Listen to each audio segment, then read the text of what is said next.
Viewers, myself R.P. Srivastava with a new topic in economics. The topic is Kalki's degree of monopoly theory of income distribution. As before, I have presented one more theory of income distribution that is given by Calder. Today, I am going to discuss Kalki's degree of monopoly theory of income distribution. This is one of the important theory as Calder has categorized or systematized the macro aspects of income distribution. So let us proceed with Kalki's degree of monopoly theory of income distribution. According to M. Kalki, the distribution of national income into wages and profits depends upon the degree of monopoly in the economy. Here, the focus point that is taken by Calder is factor prices in macroeconomics are decided on the basis of degree of monopoly that prevails in the economy at that very time. In his study, Kalki categorized the two factors that get their share in national income, that is called wages and profits. So he divided the total national income in two broad parts under the theory of macro distribution, that is wages and profits. For this, he used A.P. Lerner's microeconomic measurement of monopoly. Here, it is to be noted that Kalki used the A.P. Lerner's microeconomic perspective of measuring monopoly to decide the macro evaluation of the distribution of national income.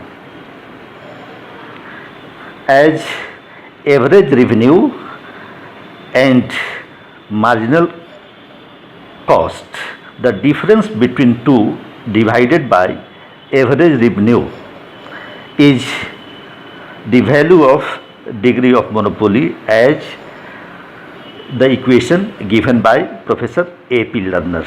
So, AR minus MC divided by AR, or it may be termed as if P is the AR and MC is equal to M. Suppose AR, that is price, is equal to P, and MC, that is marginal cost, is equal to M. Then the degree of monopoly will be equal to P minus M divided by P.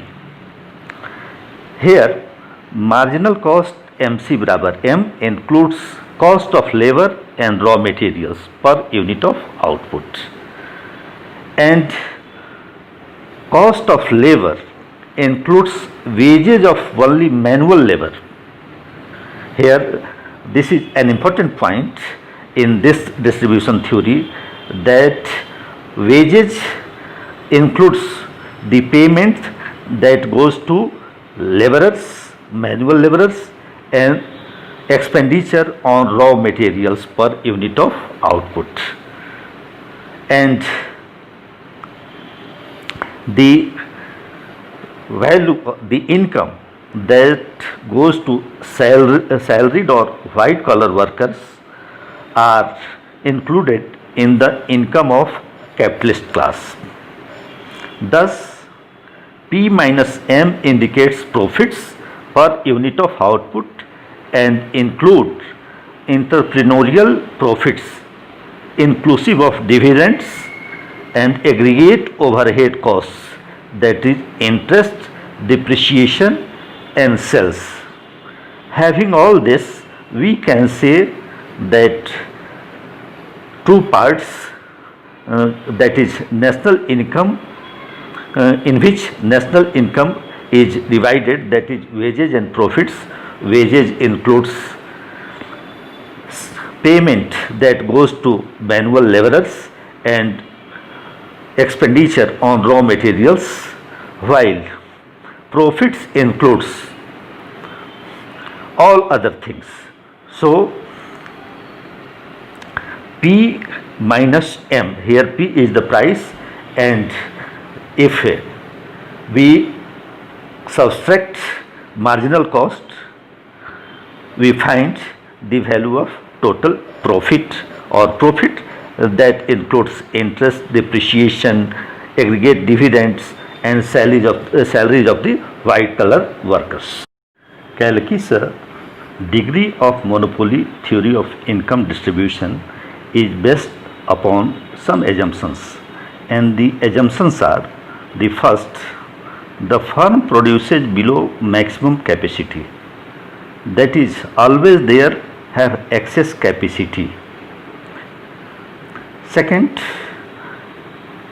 it also assumes that short run marginal cost curve equals the short run average cost curve on manual labor and raw materials to a certain point, and that is the point of practical capacity.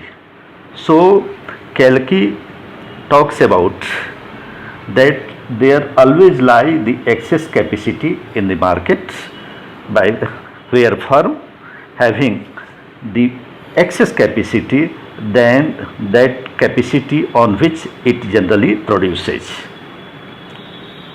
So it works upon less than its capacity that it has.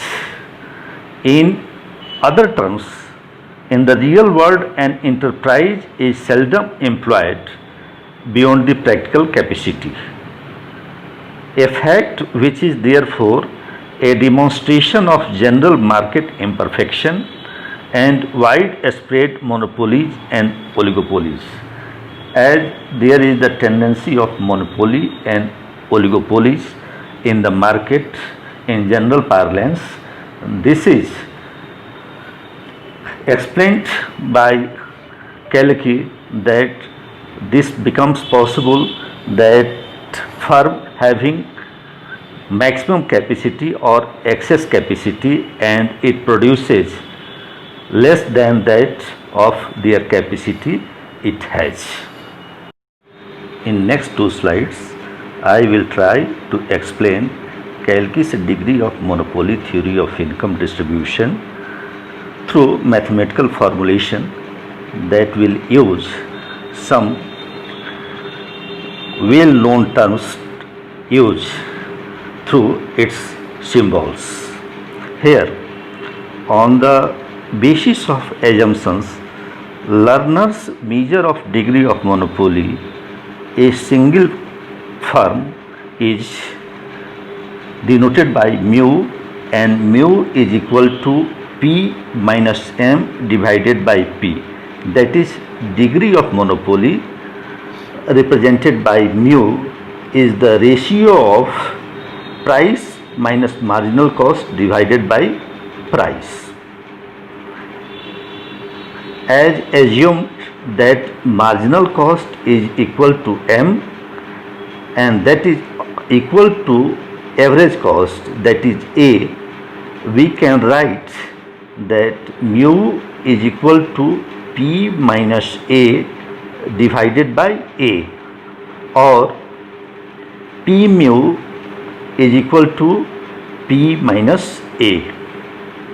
Now P minus A represents gross capitalist income per unit of output of the employer. The total gross capitalist income of the employer is X capital P mu is equal to X multiplied by P minus A, where X is the total output of the firm.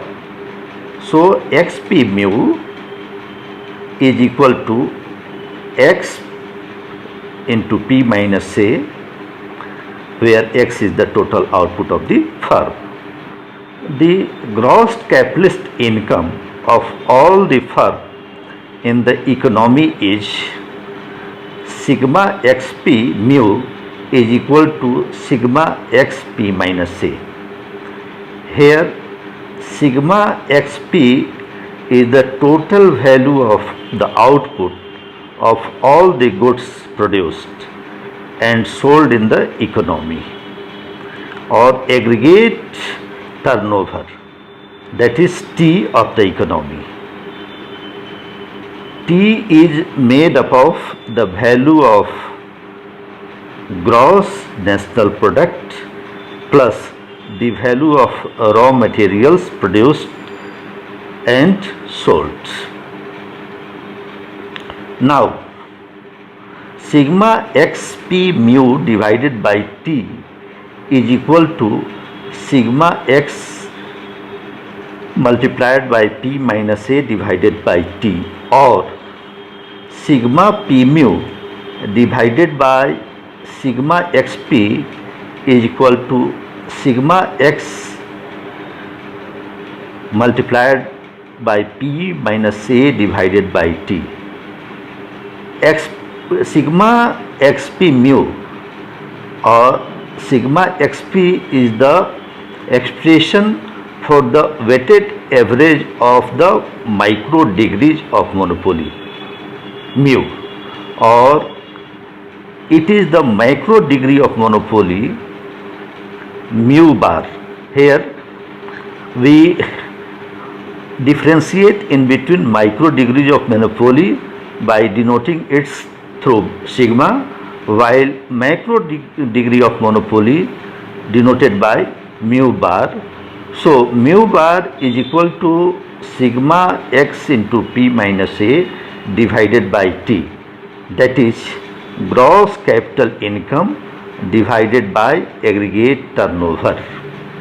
So in this way, Kalecki explained that how degree of monopoly play its role in dividing the total income in two factors, the prices, that is wages and profit. Here Kalecki considers the distribution of national income, total national income takes place only in terms of wages and profits. Kalecki's degree of monopoly theory of income distribution is based upon some assumptions, and the assumptions are: the first, the firm produces below maximum capacity, that is always there have excess capacity. Second, it also assumes that short run marginal cost curve equals the short run average cost curve on manual labor and raw materials to a certain point, and that is the point of practical capacity. So Kalecki talks about that there always lie the excess capacity in the market, by where firm having the excess capacity than that capacity on which it generally produces. So it works upon less than its capacity that it has. In other terms, in the real world, an enterprise is seldom employed beyond the practical capacity, a fact which is therefore a demonstration of general market imperfection and widespread monopolies and oligopolies. As there is the tendency of monopoly and oligopolies in the market in general parlance, this is explained by Kalecki that this becomes possible that firm having maximum capacity or excess capacity and it produces less than that of their capacity it has. Before coming to the critical evaluation of Kalecki's degree of monopoly theory of income distribution, let us discuss labor's share in national income and degree of monopoly, and what is the interrelation in between the two through two slides, one after another now. In first slide, we see that the share of wages, that is W, in the national income, that is Y, may be considered. Here, profit is equal to sigma x p minus A, that is equal to total national income minus wage share. Thus, mu bar, that is macro degree of monopoly power, is equal to sigma x p minus A divided by T, that is total income, national income minus wage share divided by T, or mu bar, that is macro degree of monopoly power multiplied by ratio of total turnover with wage share, is equal to national income into wage share divided by total turnover into ratio of total turnover and wage share. So mu bar multiplied by T by W is equal to Y by W minus 1, or W by Y is equal to 1 plus mu bar T by W. Here W by Y is equal to 1 by 1 plus mu bar multiplied by T by W. Thus, the relative share of wages in the national income, here W by Y is inversely related to the degree of monopoly power and T by W. The laborer's share will be reduced due to a rise in the degree of monopoly power, as also because T by W is increased by a rise in degree of monopoly, since this raises price in relation to wages. Here, Calder's explanation of constancy of labor share in income. T by W can also change as a result of change in the price of basic raw materials in relation to wage costs in the industries, and this rise will reduce the labor's share, that is wage share divided by total income, and vice versa.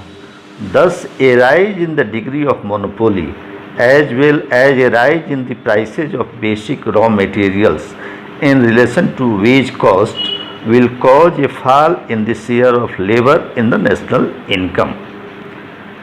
Coming to business cycle, during the depression period, the degree of monopoly tends to increase, but as a compensation, the prices of basic raw materials falls, thus keeping labor share in terms of Y, it means total income, constant. On the other hand, during boom period, increases competition and fresh entry, and thus reduce the degree of monopoly, but the price of raw materials also rise, keeping the share of labor in total income constant. Here, the main points that there is inverse relation in between degree of monopoly and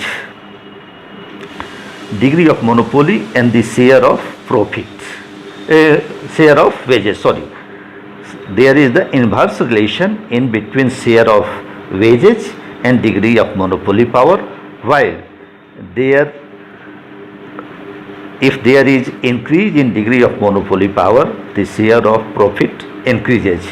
But due to change in price of raw materials, it is possible to maintain the labor's share constant even in period of boom as well as depression, as discussed by Kalki in his theory of income distribution.